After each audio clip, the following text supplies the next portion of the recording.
Hello everyone, welcome back to our channel. So love और life की chapter 7 की starting में हम देखते हैं डोंगसू उस लड़की को हमारी हीरोइन से चुराते हुए बोलता है, सॉरी अंकल, हम यहाँ से अभी जा रहे हैं। लेकिन वो लड़की तो चीखते हुए बोलती है, डोंगसू क्या लड़की तुम्हारी सच में गर्लफ्रेंड है? ये बात सुनते ही हमारे हीरो हमारे हीरोइन को धक्का देते हुए अपने से दूर कर देता है। इस बात को सुनते ही हमारी हीरोइन घबराते हुए सोचती है, डैम इट, ये फिर से मुझे गलत समझेगा। फिर वो बोलती है, नहीं हम दोनों नहीं। लेकिन हमारे हीरो गुस्से में उस लड़की से बोलता है, ऐसे नौटंकी करने के लिए मैं तुम्हें एक स्टेज बनवा के देता हूँ, तुम्हें इसे पब्लिक में नौटंकी करने की जरूरत नहीं है। फिर वो अपने मैनेजर से बोलता है, उठबो, इस लड़की को रिकॉर्ड करो और खबरदार ये लड़की कभी भी इस जगह पर नजर नहीं आनी चाहिए। इस बात को सुनते ही वो लड़की घबराने लगती है। फिर घबराते हुए पूछती है, लेकिन क्यों? फिर हमारे हीरो खतरनाक सा चेहरा बनाते हुए बोलता है, क्योंकि इस जगह का बॉस मैं हूँ। इतना इंसल्ट होकर वो लड़की अपना हील को पटकते हुए वहाँ से जाते हुए बोलती है, ओह, मैं इस जगह पे कभी भी वापस नहीं आऊंगी। फिर हम देखते हैं हमारी हीरोइन डोंगसू को सहारा देते हुए ले जाते हुए सोचती है, इसने सब कुछ देख लिया, एनीवे मेरे पास खोने के लिए है भी क्या। फिर डोंगसू अंकल से बोलता है, हे अंकल, हम भी अब यहाँ से जाते हैं। हीरोइन वहाँ से जा ही रही थी, तभी हीरोइन हीरो को बोलते हुए सुनता है, डोंगसू तुम अपने मॉम को बोल देना आज रात में उनके साथ डिनर नहीं कर पाऊंगा, क्योंकि कोई और इंसान चाहती है मैं उसके साथ डिनर करूँ आज रात। ये सुनते ही हमारी हीरोइन की आंखें तो बड़ी बड़ी हो जाती है। फिर हमें रात का सीन दिखाया जाता है, जहाँ हीरोइन अपने घर में खाना पकाते हुए अपने हाथ को जलाते हुए बोलती है, आउच, मेरी हाथ जल गई। फिर हीरोइन अपने दोनों हाथ को सुपर स्पीड में चलाते हुए बोलती है, डैम इट, चैन ने मुझे क्लियरली बोला भी नहीं है कि मैं उसके लिए आज डिनर बनाऊं, क्या करूं?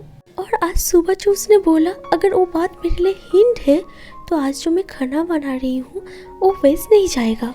ये खाना दिखने में इतनी अच्छी भी नहीं लग रही है, इसका मतलब थोड़ी ना है कि खाना टेस्ट में भी बुरी होगी। हमारी हीरोइन खाना परसते हुए सब बोल ही रही थी, तभी पीछे से चैन बोलता है, नॉट बैड, लेकिन ये खाना कुत्ता भी नहीं खाना चाहेगा। लेकिन मैंने तो तुम्हें सब करने के लिए नहीं बोला, बीड़ी फूकते हुए बोलता है हमारा हीरो। फिर हमारी हीरोइन बोलती है, ओह तुम आ गए, आज दोपहर को क्या हुआ? फिर हमारे हीरो खाने को देखते हुए बोलता है, अच्छा तुम ये सब खाना वगैरह प्लान करके तो नहीं कर रही हो ना, ताकि मैं तुम्हारी हेल्प कर सकूं, तुम मुझे मना सको? लेकिन हीरोइन सारी बातों को इग्नोर करते हुए खाना सामने लाते हुए बोलती है, मैंने आज पहली बार कुकिंग की है।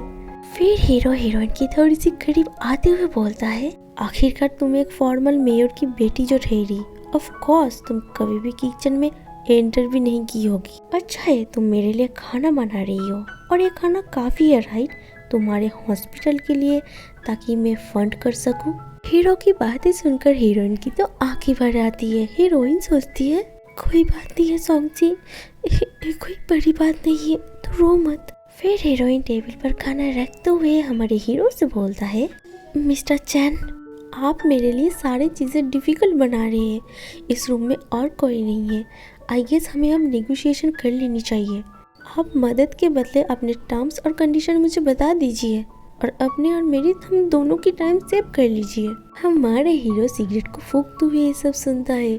फिर अपने सिगरेट को एस्ट्रे पर बुझाते हुए अपने हीरोइन से बोलता है, तुम पहले बोली थी ना तुम्हारे डैड की जो कॉन्ट्रैक्ट है तुम्हारे पास है तो सही, लेकिन। फिर हीरो हीरोइन की जले हुए हाथ को पकड़ के देखते हुए बोलता है, मैं तुम्हारे डैड की पुराने बॉस से मिलना चाहता हूँ। फिर हमारी हीरोइन बोलती है, मुझे पता है उन्होंने मेरे डैड को बहुत बार हेल्प की है, but I am not sure मैं तुम्हारी हेल्प कर पाऊंगी या नहीं।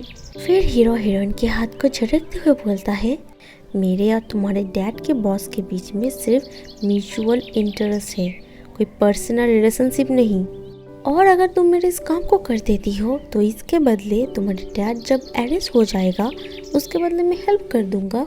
आई होप मेरी म्यूचुअल इंटरेस्ट के बदले वो इंसान तुम्हारे डैड की सजा को थोड़ा सा कम कर दे। हीरोइन के डैड के बारे में गुस्से में हीरो ताना देता ही रहता है। ये सुनकर हमारी हीरोइन सोचती है, ये इंसान डेफिनेटली मुझे परेशान करने के लिए मेरे डैड को बीच में ला रहा है। लगता है अब भी मुझसे नाराज है। आज दोपहर को जो भी हुआ मेरे और डोंगसू के बीच में, शायद इसलिए। फिर हीरोइन भी सख्त होते हुए बोलती है, ठीक है फिर मैं तुम्हारा काम करूंगी। फिर हीरो वहाँ से जाते हुए हमारी हीरोइन को बोलती है, यूटिलिटी रूम में मेडिसिन है, लगा लो। लेकिन हीरोइन गुस्से में और थोड़ा सा उदास होते हुए बोलती है, मैं खुद से हैंडल कर सकती हूँ। इतना बोलकर हीरोइन वहाँ से जाने लगती है। लेकिन हीरो पीछे से हीरोइन को देखते हुए सोचता है, मैं जितना सोचा था उससे भी ज्यादा ये लड़की काम की है। हीरोइन वहाँ से जाते ही फिर हमारे हीरो घूमते हुए हीरोइन की खाने को देखता है। फिर एक टुकड़े खाने को उठाते हुए अपने मुंह में डालता है। खाने को खाते ही हमारे हीरो की तो सिटी पिटी गोली हो जाती है। वहाँ से खाने को रखते हुए जाते हुए सोचता है, ये खाना कितना भयानक है। सो गाइस, चैप्टर तो यही बड़ी एंड हो जाती है। अगर आगे सुननी है तो चैनल को सब्सक्राइब, लाइक एंड शेयर करनी होगी और कमेंट भी एंड बेल आइकन भी। Thanks for watching, bye bye.